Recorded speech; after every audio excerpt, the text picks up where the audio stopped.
The afternoon sun streamed through the tall windows of Harmony's restaurant, casting golden patterns across the polished marble floors.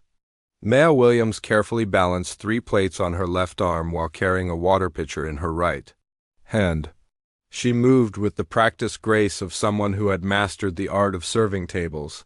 Even though this wasn't a career she had dreamed of just a few years ago, at 28, Maya had learned that life rarely followed the path you planned. She smoothed down her black uniform and approached table 7, where a young couple was celebrating their anniversary. The woman's eyes lit up when she saw the dessert Maya was carrying. "Oh my goodness, this looks incredible," the woman said, clasping her hands together. Maya smiled warmly. "The chef made it fresh just for you. He added a little extra chocolate because it's your special day." She set the plate down gently and watched as the couple's faces filled with joy. These moments made her job worthwhile even when her feet ached after long shifts. As she walked back toward the kitchen, Maya caught sight of the grand piano sitting in the corner of the dining room. It was a beautiful instrument, a black Steinway that gleamed under the soft lighting. Most customers barely noticed it, but for Maya, it was both a source of comfort and a painful reminder of the dreams she had put on hold. The piano had been her world once. She could still remember the first time her grandmother had placed her tiny fingers on the ivory keys when she was just 5 years old. "Music is magic, baby girl," her grandmother had whispered.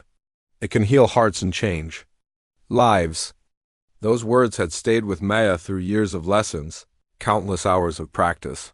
And eventually, through her college years, Maya had earned her degree in music education from the State University, graduating with honors and big dreams of teaching children to love music the way she did. She had imagined herself in a bright classroom, showing young students how to make beautiful sounds come alive. But graduation had come with a harsh reality check. Teaching positions were limited, and the few openings required experience she didn't have yet. Meanwhile, student loans demanded payment, rent was due every month, and her grandmother's medical bills continued to pile up. Maya had taken the job at Harmony's as a temporary solution, telling herself it would just be for a few months while she found something in her field. That was 8 months ago. The restaurant was the kind of place where wealthy people came to see and be seen. Located in the heart of the city's financial district, it attracted business executives, lawyers, and celebrities. The menu was expensive, the decor was elegant, and the service was expected to be perfect.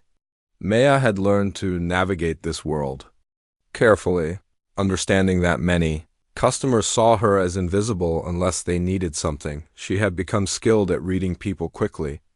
There were the kind customers who treated her with respect, asking about her day and saying please and thank you.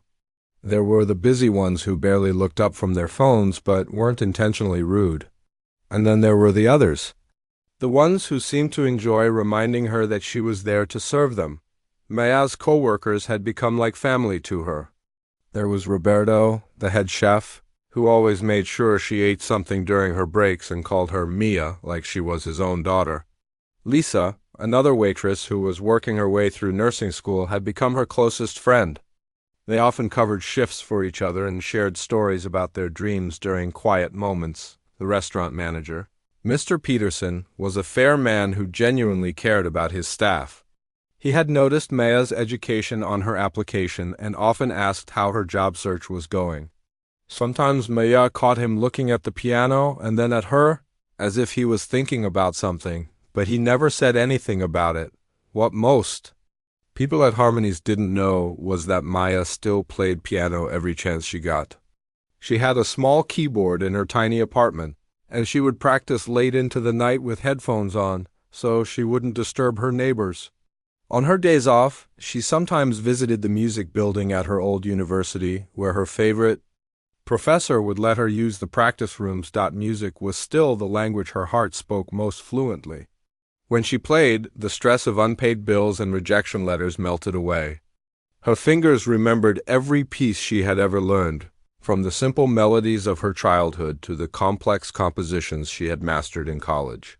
Sometimes she would close her eyes and imagine she was performing on a concert stage, sharing the magic. Her grandmother had taught her with an appreciative audience, but those moments felt like another lifetime now.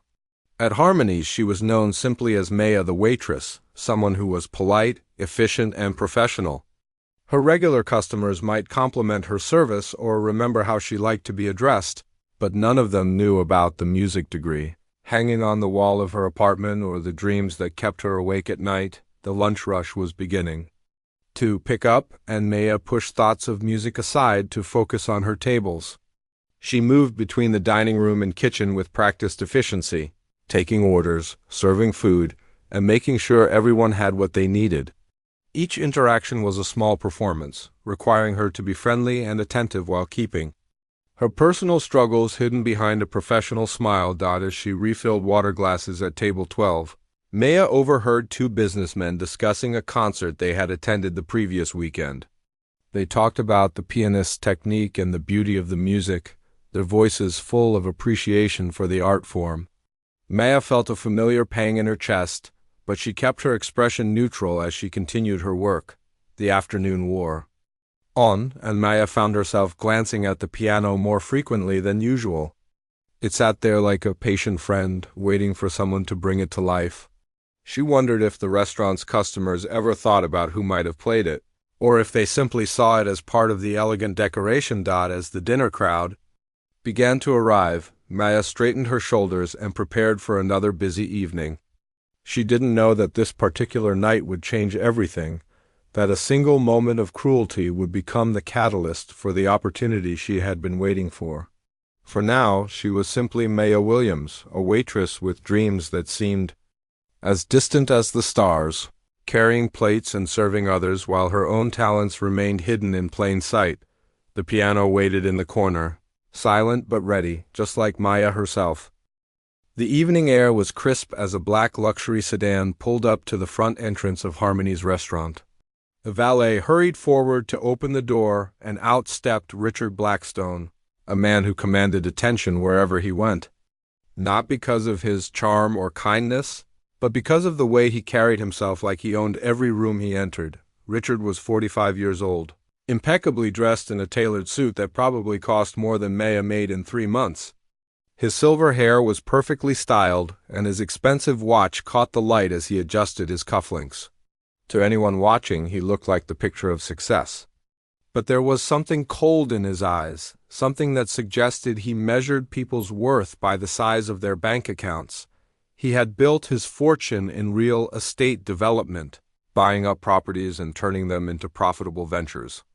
Along the way, he had developed the belief that money gave him the right to treat people however he pleased. To Richard, the world was divided into two types of people: those who mattered, and those who served those who mattered. Behind him, too, other men emerged from the car. These were his business associates, David Chun and Antonio Rodriguez, both successful in their own right, but clearly following Richard's lead. David owned a chain of hotels, while Antonio ran a construction company. They had learned over the years to tolerate Richard's behavior because their business partnerships were profitable, though neither of them particularly enjoyed his company on a personal level. "Gentlemen," Richard said, straightening his tie as they approached the restaurant entrance, "tonight we celebrate. The Riverside project is going to make us all very wealthy men."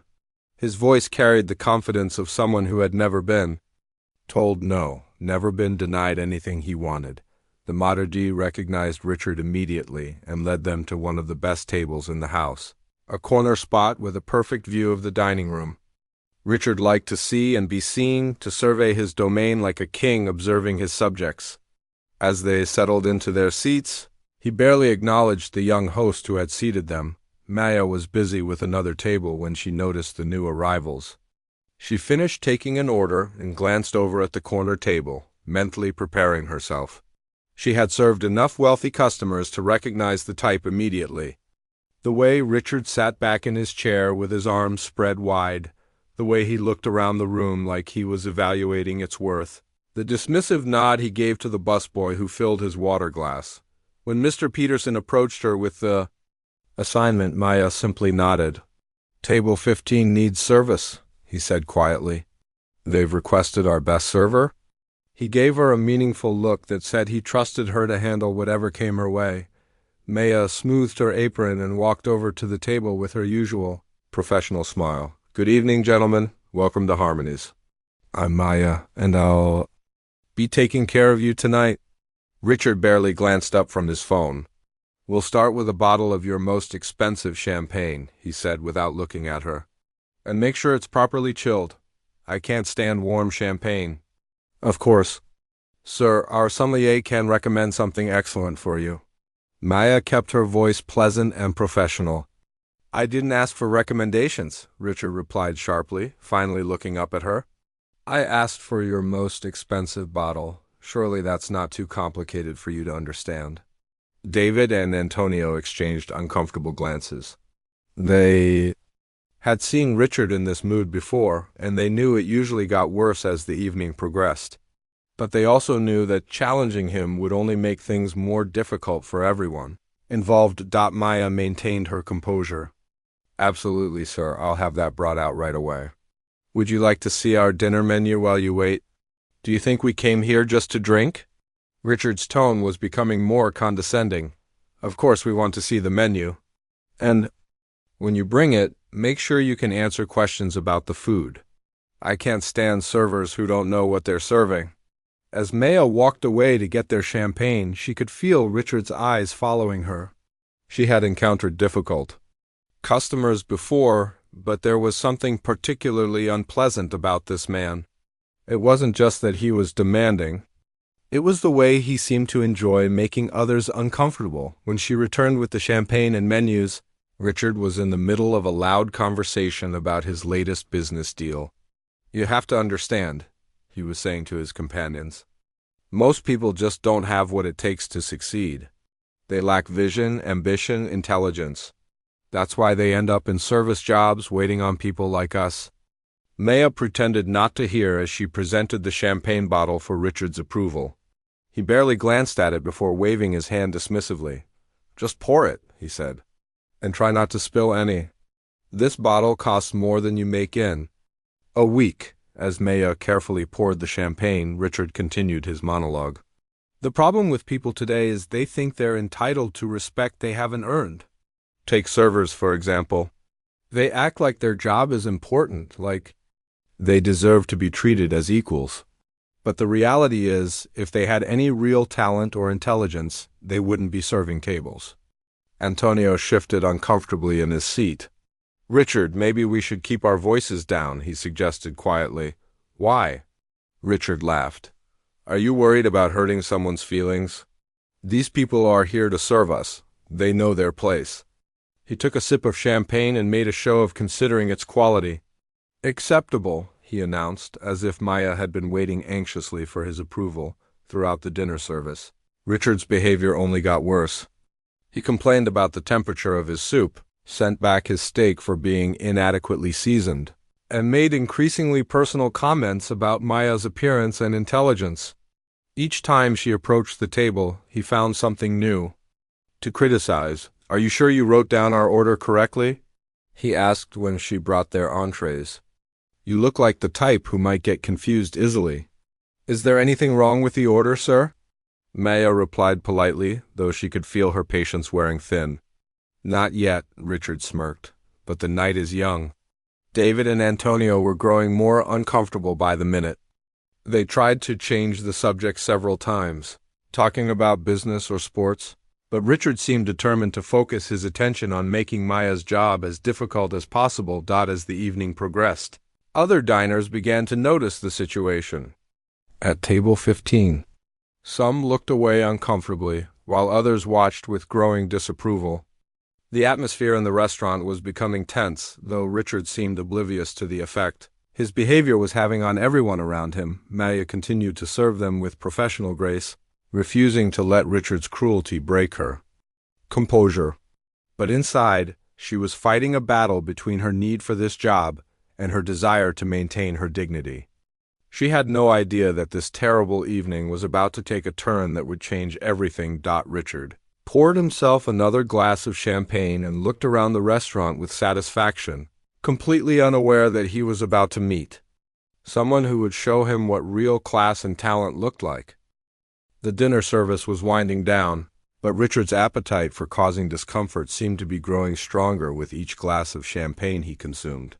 Maya had successfully navigated through appetizers, main courses, and was now clearing away the dessert plates when Richard's attention shifted to something that would change the entire trajectory of the evening. "What's that over there?" Richard asked loudly, pointing toward the corner of the restaurant where the grand piano sat, bathed in soft lighting. His words carried across the dining room, drawing glances from nearby tables. Maya followed his gaze to the beautiful instrument. "That's our piano, sir. It's available for special events and occasions."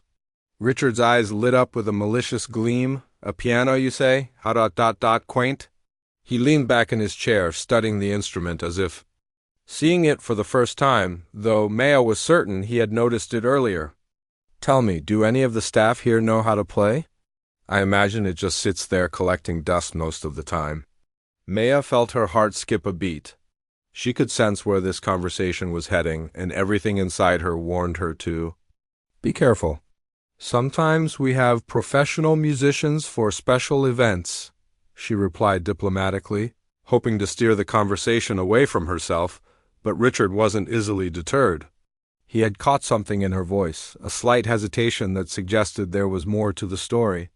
"That's not what I asked," he said, his voice taking on the tone of a predator who had spotted prey. "I asked if any of the staff could play. You, for instance, you seem like you might have some hidden talents." The way he said hidden talents made Maya's skin crawl. There was something sleazy and condescending in his tone that made her want to step away from the table. But she was trapped by the requirements of her job and the need to remain professional. "I have some musical background," Maya admitted quietly, hoping her honesty might satisfy his curiosity and allow her to escape this uncomfortable conversation. Richard's face broke into a wide grin that didn't reach his eyes. "Musical background," he announced to his companions and anyone else within earshot. "Did you hear that, gentlemen? Our little waitress here has musical background." He pronounced the words with exaggerated importance, as if he were sharing the punchline to a joke. David shifted uncomfortably in his seat. "Richard, maybe we should just ask for the check," he suggested quietly, recognizing the dangerous direction this conversation was taking. "Nonsense," Richard waved his hand dismissively. "This is just getting interesting." "Tell me more about this musical background," he demanded, fixing Maya with an intense stare. "Did you take a few piano lessons as a child? Learn to play chopsticks? And Mary had a little lamb?" Maya felt heat rising in her cheeks.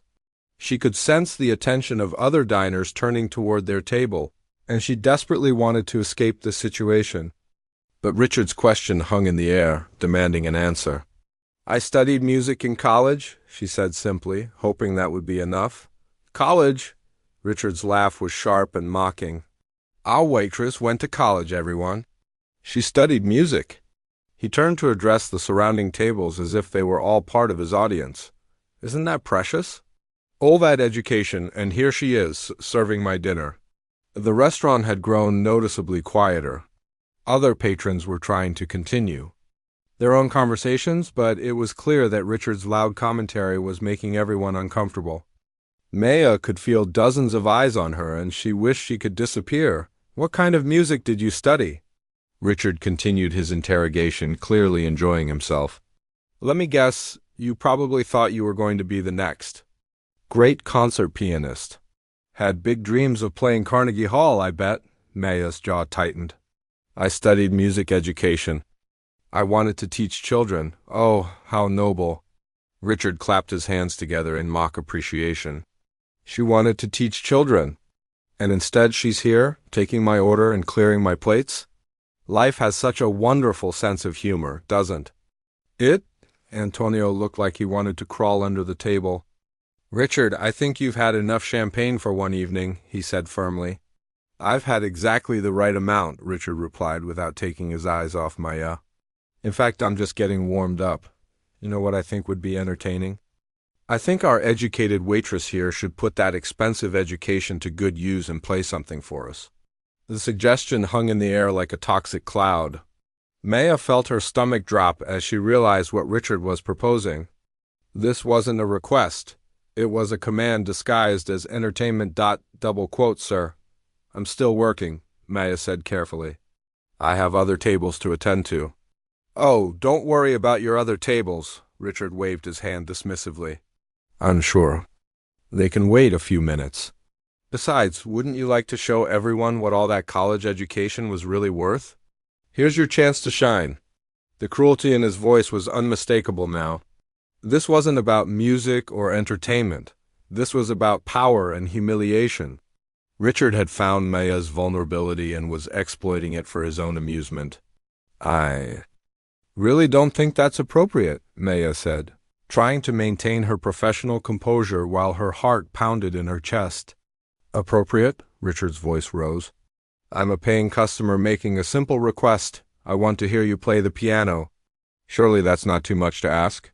He reached into his wallet and pulled out a $100 bill, waving it in the air. I'll even tip you extra for the performance. Think of it as getting paid to do what you love. The gesture was deeply insulting. Richard was essentially offering to pay Maya to humiliate herself, treating her like a street performer begging for coins.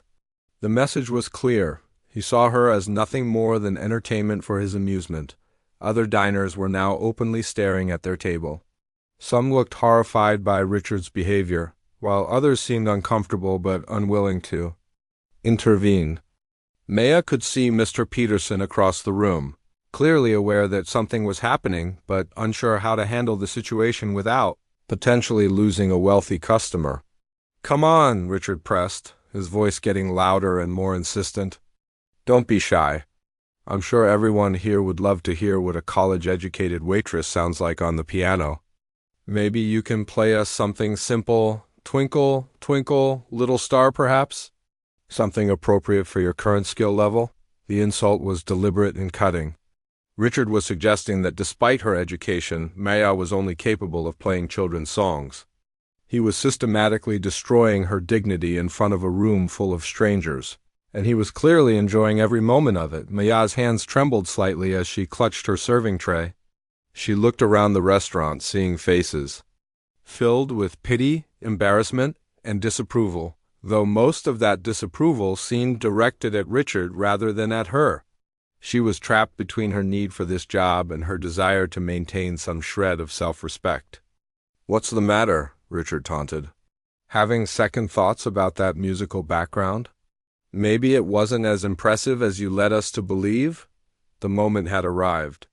Maya stood at a crossroads that would define not just this evening, but potentially the rest of her life. She could walk away, refuse Richard's degrading demand, and probably lose her job in the process. Or she could find a way to reclaim her power in this situation and turn Richard's intended humiliation into something entirely different. The piano waited in the corner, silent and patient, ready to become either an instrument of shame or a tool of redemption. Maya's decision would determine which it would be. Time seemed to freeze in that moment as Maya stood beside table 15, feeling the weight of every single pair of eyes in the restaurant focused on her. The silence was deafening, broken only by the soft clink of silverware from a distant table, where someone was still trying to pretend they weren't watching this uncomfortable scene unfold. Maya's mind raced through 1,000 thoughts in the span of a few seconds.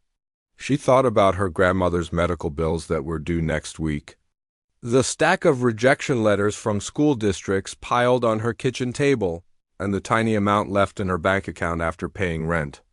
This job at Harmony's wasn't just about earning money, it was her lifeline, the only thing keeping her afloat while she searched for something better. But standing there with Richard's cruel smile burning into her consciousness, Maya also thought about the little girl who used to sit at her grandmother's old upright piano, fingers barely able to reach the keys, believing that music could change the world. She thought about late nights in practice rooms, the pride in her parents' voices when she graduated with honors, and the dreams that had brought her this far. Across the restaurant, Mr. Peterson watched the scene with growing alarm. He had been managing Harmonies for 15 years and had seen his share of difficult customers, but this situation was different. Richard Blackstone was exactly the type of wealthy client the restaurant couldn't afford to lose, his business dinners alone. brought in thousands of dollars each month. But watching him systematically humiliate one of his best employees made Peterson's stomach turn. The manager found himself caught in an impossible position. If he intervened and asked Richard to stop, he risked losing not just Richard's business, but potentially that of his associates and their networks. Word traveled fast in their social circles, and being blacklisted could seriously damage the restaurant's reputation. But if he did nothing, he would be complicit in what was clearly becoming a cruel spectacle. Peterson took a hesitant step forward, then stopped. He looked at Maya, silently willing her to just walk away from the table to let him handle the situation diplomatically. But he also knew that Maya needed this job desperately, and any confrontation might result in Richard demanding her termination. From the kitchen door, Roberto had emerged with a plate in his hands, but he had stopped moving when he saw what was happening. His weathered face was tight with anger as he watched Richard wave that $100 bill like Maya was a street performer. Roberto had daughters of his own, and seeing someone treat Maya with such disrespect made his hands clench into fists. Lisa, who was serving tables on the other side of the dining room, had noticed the commotion and slowly moved closer. She could see the tension in Maya's shoulders, the way her friend was holding herself perfectly still, like a person trying not to break. Lisa knew about Maya's musical background. They had talked about it during late-night shifts when the restaurant was quiet, and they shared their dreams and disappointments. She should just tell him where to go, Lisa whispered to herself, but even as she thought it, she knew it wasn't that simple. They both needed these jobs too badly to risk losing them over principle, no matter how justified their anger might be. At nearby tables, other diners were having their own internal struggles. An elderly woman dining with her daughter kept glancing over, clearly wanting to say something but unsure if it was her place to intervene. A young businessman at table 8 had stopped eating entirely, his fork suspended halfway to his mouth as he watched the scene with obvious discomfort. "This is disgusting," the businessman murmured to his dining companion. "Someone should say something." "It's not our business," his friend replied quietly, though his own expression showed he was equally disturbed by what they were witnessing. At the bar, the bartender had stopped wiping down glasses and was openly staring at Richard's table. Even the busboys had slowed their work, sensing the tension that had settled over the entire restaurant like a heavy blanket. Maya could feel all of this attention, all of these people waiting to see what she would do. Some were sympathetic, some were curious, and some were probably just grateful they weren't in her position. But the choice was hers alone to make. Richard, meanwhile, was savoring every second of her hesitation. He mistook her thoughtfulness for fear, her silence for defeat. "Come on," he said, his voice dripping with false encouragement. "Don't keep us waiting all night." The piano isn't going to play itself. David had finally had enough. He leaned forward and spoke quietly to Richard. "This has gone far enough. Let's just pay the check and leave. Are you kidding me?" Richard turned to his business partner with genuine surprise. "This is the most entertainment I've had all week. Our little waitress here claims to have studied music, and I'm simply asking her to prove it. What's wrong with that?" Antonio shook his head. "You know exactly what's wrong with it, Richard. This isn't entertainment. It's cruel." "Cruel?" Richard laughed. "I'm offering to pay her extra to do something she supposedly loves. If anything, I'm being generous." He turned back to Maya, his smile becoming even more predatory. "Besides, if she's really as talented as she claims to be, this should be easy for her. Unless, of course, she was exaggerating about her abilities." That last comment hit Maya like a physical blow. Richard was now questioning not just her dignity but her honesty, suggesting that she had lied about her education and skills. The accusation stung more than anything else he had said. Maya thought about her grandmother, who had passed away 2 years ago, but whose voice still echoed in her mind during difficult moments. "Baby girl," she had always said, "when people try to make you small, that's when you show them how big your heart really is." Music isn't about proving anything to anyone. It's about sharing the beauty inside you with the world.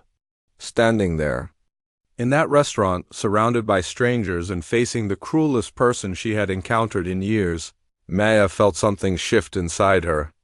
The fear and humiliation began to transform into something else, not anger exactly, but a quiet determination that surprised her with its strength. She looked at the piano sitting in the corner, its polished surface gleaming under the soft lights. It was a beautiful instrument, probably worth more than she made in a year. But in that moment it represented something much more important than money or status.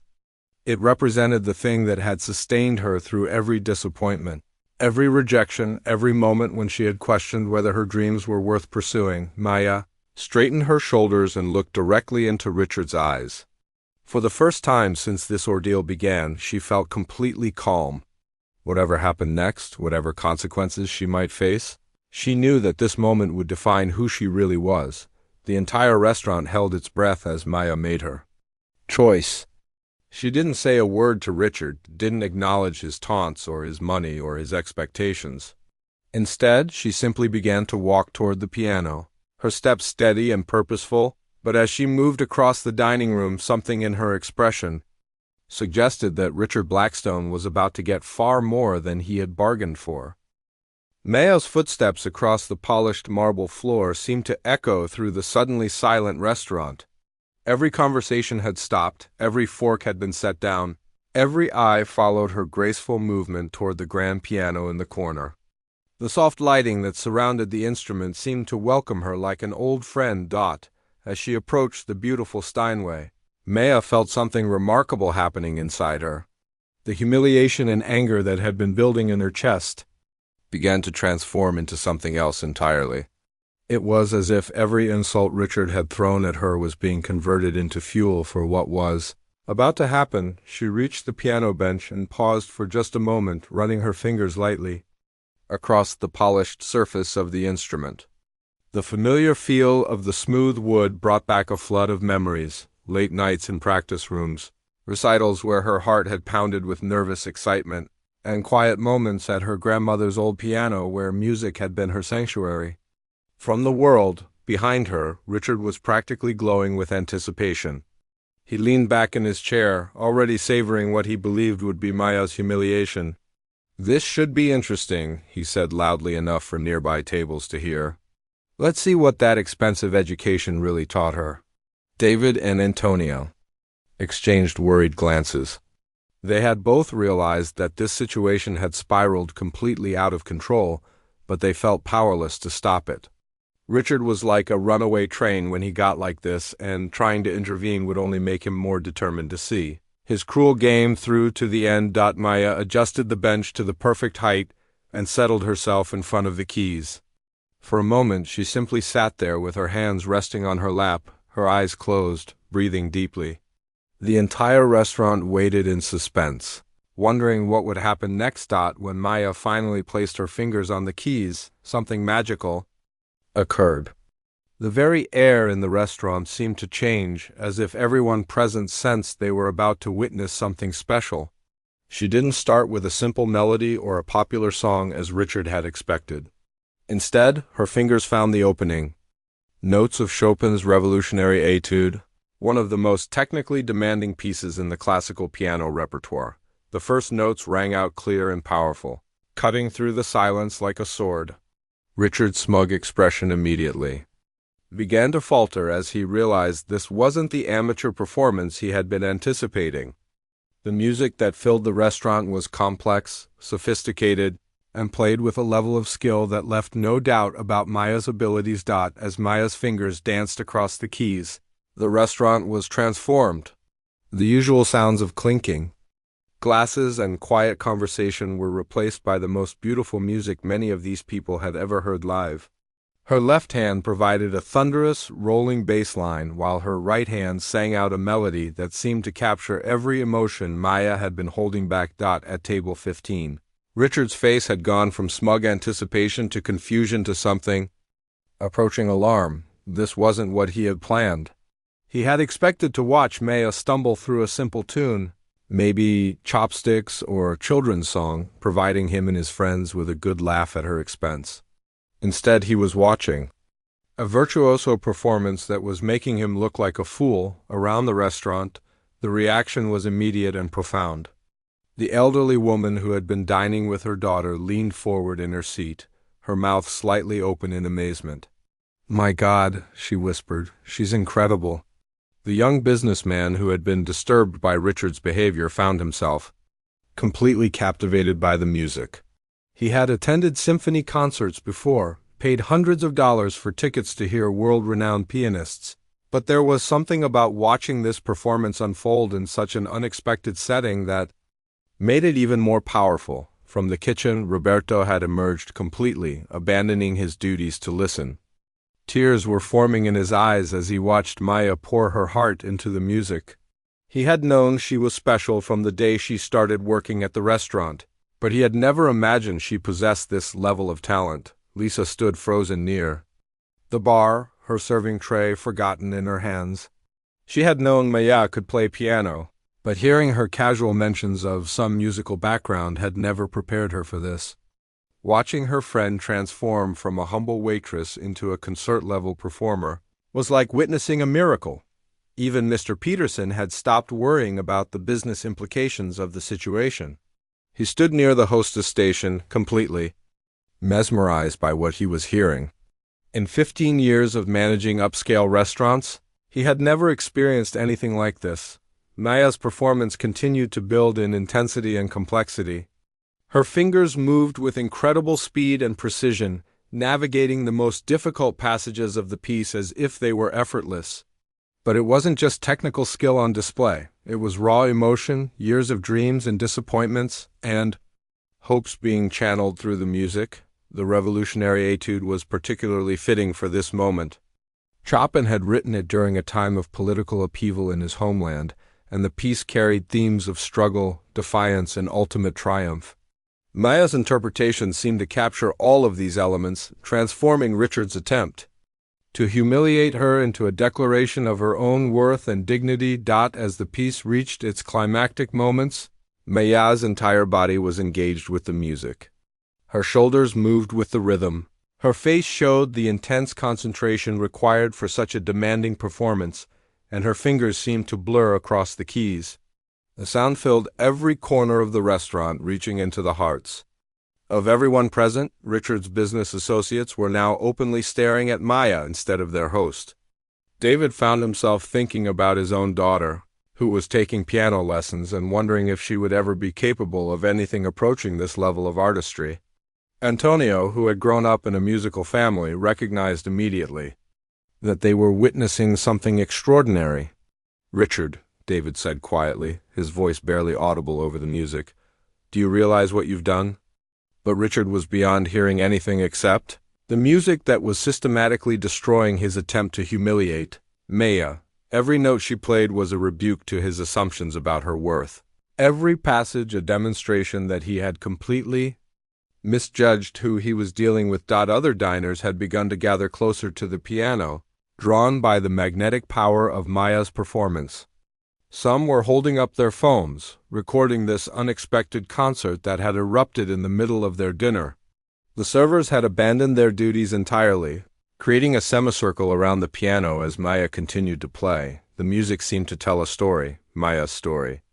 It spoke of dreams deferred but not abandoned, of dignity maintained in the face of cruelty, of talent that could not be diminished by circumstances or the opinions of small-minded people.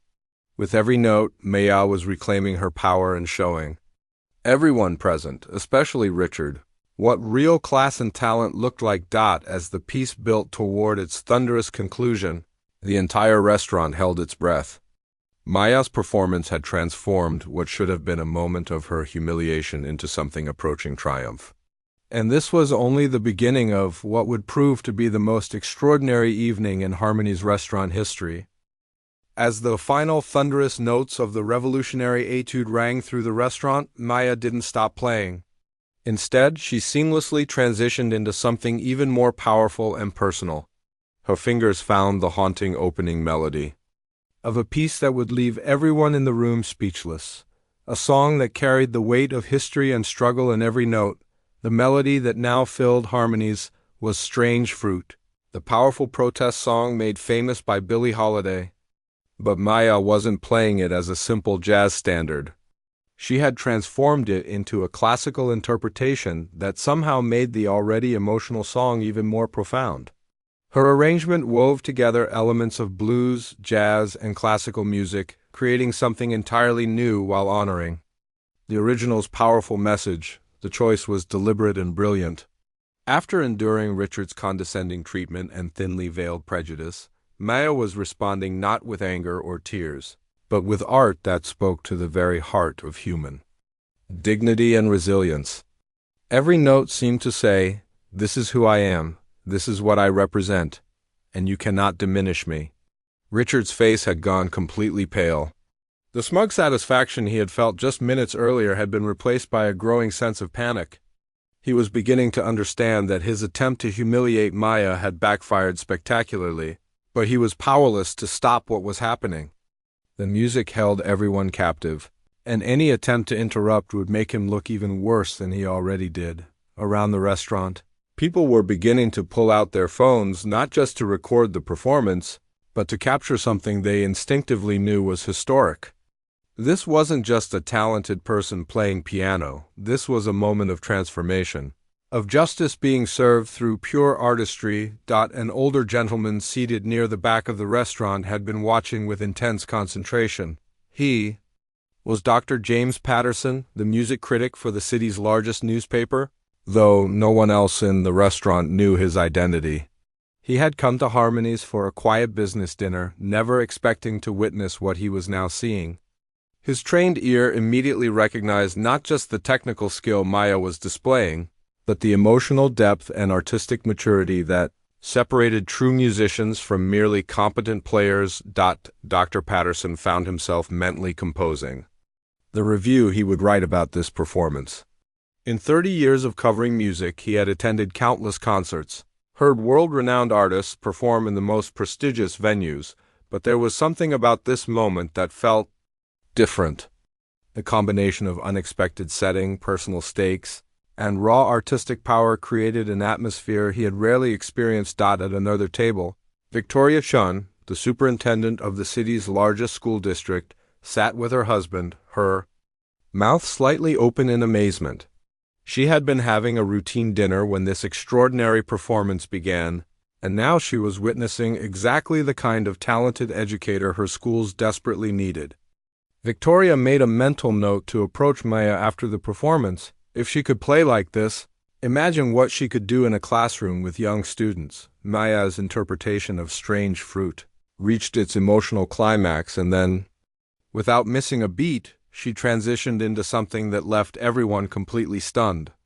She began playing an original composition, something she had written during her college years but had never performed publicly. The piece was autobiographical, telling the story of a young woman's journey through music, the struggles she faced, and the dreams she refused to abandon. The original composition was unlike anything anyone in the restaurant had ever heard. It combined classical structure with modern harmonies, weaving together themes that spoke to universal human experiences: hope, disappointment, perseverance, and ultimately triumph. Maya's years of formal training were evident in every measure, but so was something that couldn't be taught, a rare gift for communicating pure emotion through music. Lisa stood near the kitchen entrance, tears streaming down her face as she watched her friend pour her entire life story into this performance. She thought about all the conversations they had shared during late-night shifts, all the times Maya had talked about her dreams of teaching, all the rejection letters that had arrived in the mail.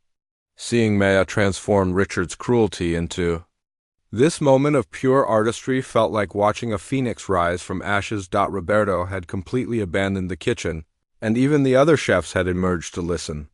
The entire restaurant staff formed a protective semicircle around Maya, as if they understood that they were witnessing something precious and wanted to shield it from any further cruelty. Their colleague, the woman they had served alongside and worried about, was revealing herself to be something extraordinary. Mr. Peterson watched with a mixture of awe and regret. He thought about all the times he had seen Maya during her shifts, professional and competent but seemingly unremarkable. How had he missed this?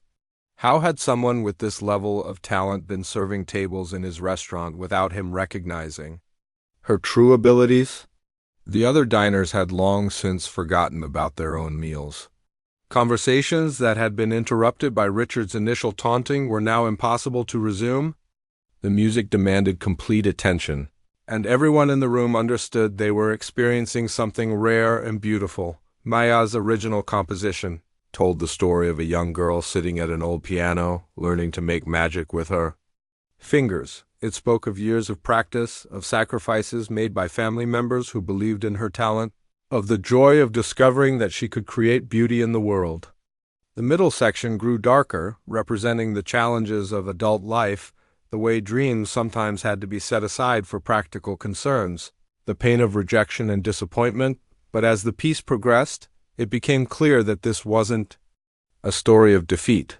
The final movement was all about resilience, about talent that could not be extinguished by circumstances, about the power of art to transform even the darkest moments into something meaningful.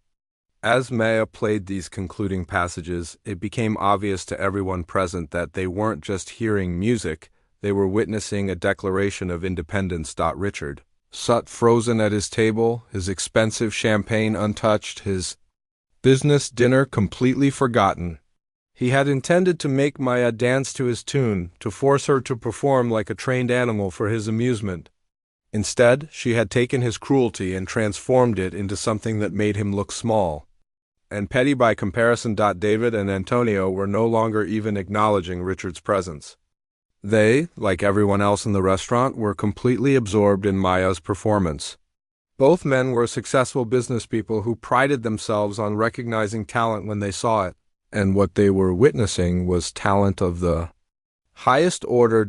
As Maya's original composition built toward its powerful conclusion, the entire restaurant seemed to hold its breath. The music filled every corner of the space, reaching into the hearts of everyone present and changing them in ways they would remember for the rest of their lives. When the final notes finally faded into silence, the quiet that followed was profound and reverent. No one moved, no one spoke, no one even seemed to breathe. They all understood that they had just witnessed something extraordinary, something that would be talked about for years to come. And in that perfect silence, Maya slowly lifted her hands from the keys and turned to face the audience that Richard had forced upon her, ready to speak words that would complete her transformation from victim to victor. The silence that followed Maya's performance was unlike anything the restaurant had ever experienced. It was the kind of profound quiet that follows only the most extraordinary moments, when an entire room of people realizes they have just witnessed something that will stay with them forever. The air itself seemed to vibrate with the lingering echoes of her music. Maya sat at the piano bench for a moment longer, her hands still positioned above the keys as if she couldn't quite believe what had just happened. The transformation she had undergone in the past 20 minutes felt surreal. She had walked to this piano as a humiliated waitress, forced to perform by a cruel customer, and now she felt like herself again, like the musician she had always been. Inside, slowly, gracefully, Maya stood and turned to face the room full of people who were staring at her with expressions of awe, respect, and genuine amazement. Her posture was different now. The defensive hunching of her shoulders was gone, replaced by the confident bearing of someone who had just reclaimed her dignity in the most powerful way possible. "Thank you," Maya said, her voice clear and strong, carrying easily across the silent restaurant. "I want to express my gratitude to Mr. Blackstone for giving me this opportunity to share my passion with all of you." The words were perfectly chosen. By thanking Richard, Maya had taken his intended insult and transformed it into a gift. She had turned his cruel demand into a gracious invitation, making him look even more petty by comparison. Several people in the audience recognized the elegant way she had handled the situation, showing class that Richard had completely lacked. Richard's face had turned an alarming shade of red. He was beginning to understand that not only had his plan failed, but Maya had somehow managed to make him the villain of the evening. He opened his mouth to say something, but Maya continued speaking before he could interrupt. "Since there seems to be some curiosity about my musical background," Maya said with a slight smile, "I'd like to clarify a few things." I hold a master's degree in music education from the Juilliard School in New York City, where I studied piano performance and pedagogy for 6 years. A collective gasp went through the restaurant. Juilliard was one of the most prestigious music schools in the world, a place where only the most talented musicians were accepted. The revelation that their waitress was a Juilliard graduate sent shockwaves through the room. Maya continued, her voice growing stronger with each word. During my time in New York, I had the privilege of performing with the Manhattan Symphony Orchestra on several occasions, including a solo performance of Rachmaninoff's Piano Concerto No. 2 at Lincoln Center. The impact of these words was immediate and dramatic. People began whispering to each other, their voices filled with amazement and disbelief. A Lincoln Center performance was the kind of achievement most musicians could only dream of. Maya wasn't just talented, she was a world-class artist who had been serving their dinner. Richard looked like he wanted to disappear through the floor. His business associates were staring at him with expressions of disgust and embarrassment. The man who had just minutes earlier been demanding that Maya play Twinkle, Twinkle, Little Star, had unknowingly been taunting someone who had performed on one of the most famous stages in the world. From the back of the restaurant, Dr. Patterson stood up slowly. His movement caught everyone's attention, and the room turned to look at the distinguished older gentleman who had been quietly observing the entire evening's events. "Excuse me," Dr. Patterson said, his voice carrying the authority of someone accustomed to being heard. "I feel compelled to introduce myself. I'm Dr. James Patterson, Chief Music Critic for the Metropolitan Review. I've been covering classical music for over 30 years, and I want everyone here to understand what they just witnessed." Maya's eyes widened in surprise. She recognized the name immediately. Dr. Patterson was one of the most respected music critics in the country. His reviews could make or break careers, and his endorsement was considered the gold standard in classical music circles. "What we just heard," Dr. Patterson continued, "was not simply a good performance. It was extraordinary. Artistry of the highest caliber. I've attended concerts at Carnegie Hall, the Kennedy Center, and opera houses around the world, and I can say without hesitation that Miss Dot—" He paused, realizing he didn't know Maya's last name. "Williams," Maya supplied quietly. "Miss Williams has just delivered one of the most moving and technically brilliant performances I've ever witnessed. Her interpretation of Chopin was flawless, her arrangement of Strange Fruit was inspired, and her original composition demonstrated a level of artistic maturity that is truly remarkable." The restaurant erupted in spontaneous applause. People began standing up, creating a standing ovation that seemed to go on forever. Maya felt tears of joy and relief streaming down her face as she stood there, finally receiving the recognition her talent deserved, but the surprises weren't over yet. Near the front of the restaurant, another woman stood up. Victoria Chun, the school district superintendent, made her way toward Maya with determined steps. "Miss Williams," Victoria said, her voice warm and professional. "I'm Victoria Chun, superintendent of the Metropolitan School District. We've been searching for someone exactly like you to head our new performing arts program at Roosevelt Academy. If you're interested, I would very much like to discuss this opportunity with you." Maya's hand flew to her mouth in shock. Roosevelt Academy was the most prestigious performing arts school in the city, the kind of place she had dreamed of teaching when she was studying education. The position Victoria was describing was exactly what Maya had been hoping to find for months. Yes, absolutely," Maya managed to say through her tears. "I would be honored to discuss that with you." The applause continued as other diners approached Maya, eager to congratulate her and express their admiration for what they had witnessed. Business cards were being pressed into her hands. Invitations to perform at various events were being extended, and suddenly Maya found herself surrounded by opportunities that seemed too good to be true. Meanwhile, at table 15, Richard sat in stunned silence as his world crumbled around him. David and Antonio had both moved away from the table, clearly wanting to distance themselves from their host's behavior. Other diners were giving Richard looks of disgust and disapproval, and he could hear people whispering about how badly he had treated Maya. Richard, David said quietly, returning to collect his jacket, I think we're done here. What you did tonight was inexcusable. Antonio nodded in agreement. The Riverside project will have to move forward without us. We can't work with someone who treats people the way you treated her. As his business partners walked away, Richard found himself completely alone at a table that had been the center of attention just an hour earlier.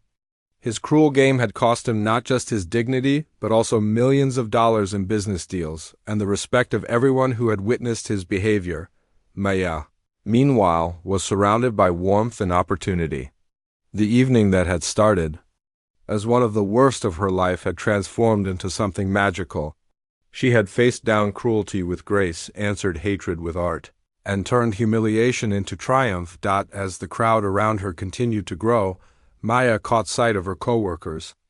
Watching from across the restaurant, Roberto was beaming with pride, Lisa was crying happy tears, and Mr. Peterson was shaking his head in amazement. Maya raised her hand to get everyone's attention one final time.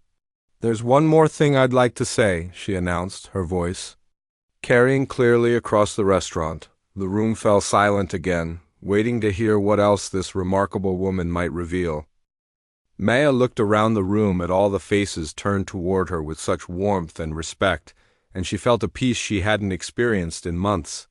The fear and humiliation that had gripped her just an hour ago seemed like a distant memory now. Standing there, surrounded by genuine admiration and real opportunities, she knew exactly what she wanted to say. I want to thank everyone in this room for reminding me of something very important tonight. Maya began, her voice steady and clear. Sometimes we forget who we really are when life gets difficult. We let circumstances define us instead of defining ourselves. Tonight, all of you helped me remember that our worth isn't determined by our current situation, but by how we respond when we're tested. She paused and looked directly at Richard, who was still sitting alone at his table, looking smaller and more pathetic with each passing moment. But there was no hatred in Maya's eyes, only a quiet strength that spoke of someone who had risen above cruelty. Mr. Blackstone, Maya said, addressing him directly, you intended to humiliate me tonight, to reduce me to nothing more than entertainment for your amusement. But what you actually did was give me the greatest gift possible. You reminded me that my dreams are worth fighting for, and that dignity can never be taken away from someone who refuses to surrender it. The restaurant was absolutely silent. As Maya continued, I hope that someday you'll understand that treating people with cruelty doesn't make you powerful. It makes you small. Real strength comes from lifting others up, not tearing them down. Richard's face had gone completely white. He tried to meet Maya's gaze but found himself unable to maintain eye contact. The woman he had tried to destroy was showing him more grace than he had ever shown anyone, and the contrast between her character and his own was painful to witness. Maya turned back to the rest of the room, her expression brightening. To everyone else here tonight, thank you for showing me what respect and kindness look like. Your support means more to me than you'll ever know. The applause that followed was different from the earlier standing ovations. This wasn't just appreciation for her musical talent.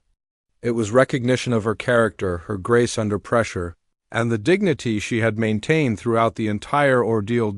As the applause died down, Mr. Peterson approached Maya with tears in his eyes. Maya, he said, his voice thick with emotion, I owe you a tremendous apology. I should have stepped in earlier. I should have protected you from that treatment. Maya shook her head gently. Mr. Peterson, you've always been fair to me. You gave me a job when I needed one, and you treated me with respect every day I worked here. That means everything.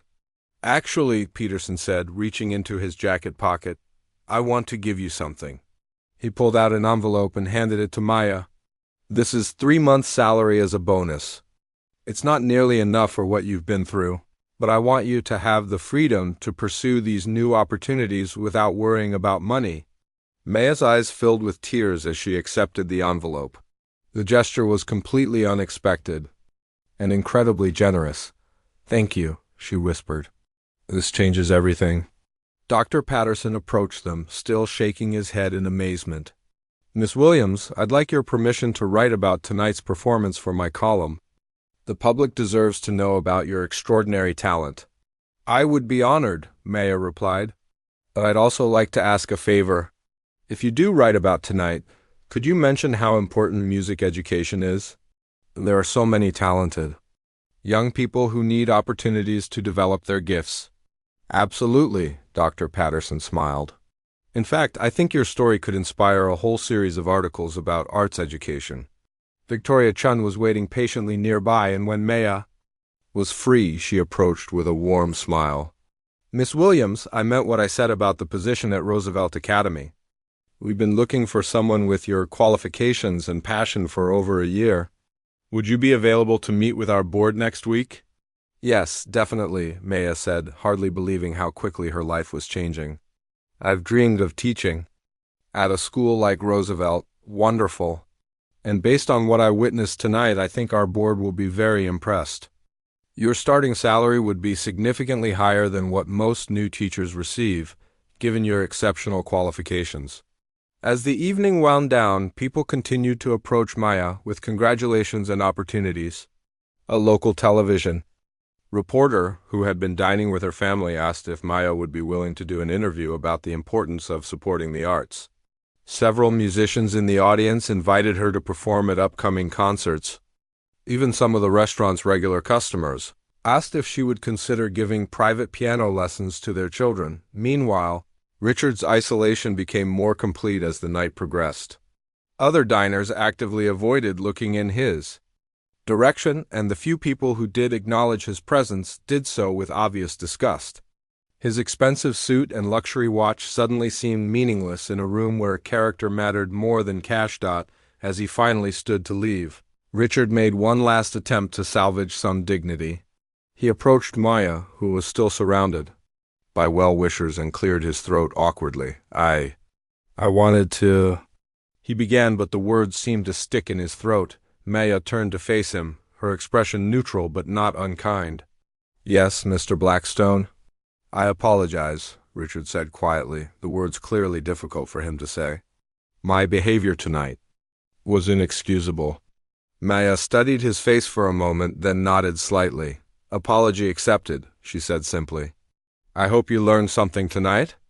Richard nodded and walked away without another word, leaving the restaurant alone and thoroughly humbled. 3 months later, Maya stood in front of her first class at Roosevelt Academy, watching 30 eager young faces looking back at her with excitement and curiosity. The beautiful music room was filled with instruments and the kind of creative energy she had always dreamed of nurturing. Music, she told her students, is one of the most powerful forces in the world. It can heal hearts, change minds, and transform lives. Over the next semester, we're going to explore that power together. One young student raised her hand. Miss Williams, is it true that you used to be a waitress? Maya smiled, thinking back to that incredible night at Harmony's. I was many things before I became your teacher. I was a student, a dreamer, a server, and sometimes a person who forgot how strong she really was. But every experience, even the difficult ones, helped prepare me to be here with you today. The story of Maya's performance at Harmony's had indeed become famous, thanks to Dr. Patterson's article and the videos that restaurant guests had posted online. But more importantly, it had sparked a citywide conversation about the importance of treating all people with dignity and supporting arts education. Maya's original composition from that night had been published and was now being performed by student orchestras across the country. The Roosevelt Academy Performing Arts program had received increased funding, and Maya had been promoted to department head within her first year. Sometimes, late in the evening after her students had gone home, Maya would sit at the grand piano in her classroom and play softly, remembering that night when everything changed. She would think about her grandmother's words, "Music is magic, baby girl. It can heal hearts and change lives." She had learned that her grandmother was right about music's power. But she had also discovered something else that night at Harmony's. Sometimes the most beautiful music comes not from perfect conditions, but from moments when we're forced to choose between surrendering our dignity and fighting for our dreams. Maya had chosen to fight, and in doing so she had transformed not just her own life, but the lives of everyone who witnessed her courage.